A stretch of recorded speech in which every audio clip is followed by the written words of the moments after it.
The patient calls me a packy, terrorist, hopes that I get bombed, hopes that I get cancer and die a painful death. My job is 10 times harder than most of the doctors' jobs, and the system is designed from a legal perspective that you call the police, that there's zero tolerance.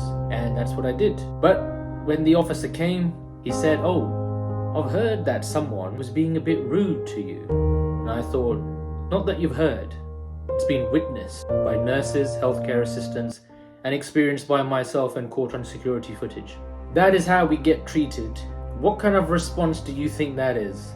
If you're going to be neutral because you have not seen the evidence, you at least go in there and say, "I understand that this has been alleged, and I understand that there are witnesses for this." Now, as a doctor, I can see where you're coming from as a neutral perspective coming into this position as a member of the police force. But to come in and say something which undermines, underplays, and actually makes it out as if nothing has happened is completely disrespectful. It's not truthful. It does not align with righteousness. But you tell me, what do you think that does? And then on top of that, there was physical assault to myself. So all of this is downplayed. It is all disregarded. So obviously we go forwards and make further complaints. My staff in the NHS are brilliant. My colleagues were amazing. They were there to witness. They were there to back me up. They were there to act and provide the evidence. They were very caring, compassionate, and empathetic.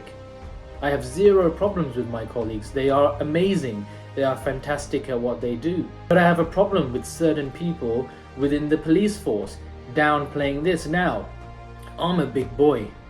I am not a baby. I'm very well experienced. I've worked for over 15 years. I'm born and raised in this country. I'm intelligent and smart. But regardless of all of that, the point I'm trying to make is I'm not stupid enough to let that slide. So obviously I'm taking this through other channels and escalating this. Because, not for my benefit, because I can defend myself. That's not the issue.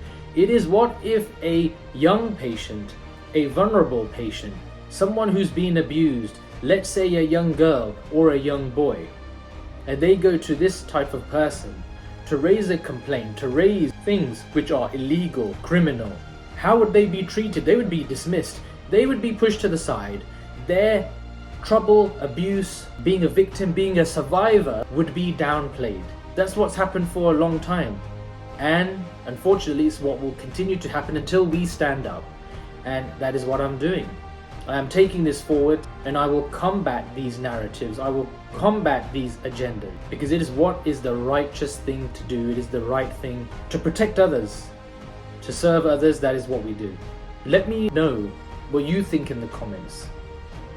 Have a discussion down below, because there's people out there who have gone to the police and things don't happen. They are not spoken to correctly. They're not spoken to with compassion. And my fear is that those young girls, young boys, or even adults who are vulnerable then fear to go to the police. They then are afraid to give their reports because they won't be believed, they won't be spoken to, they won't be cared for. Well, that narrative needs to change.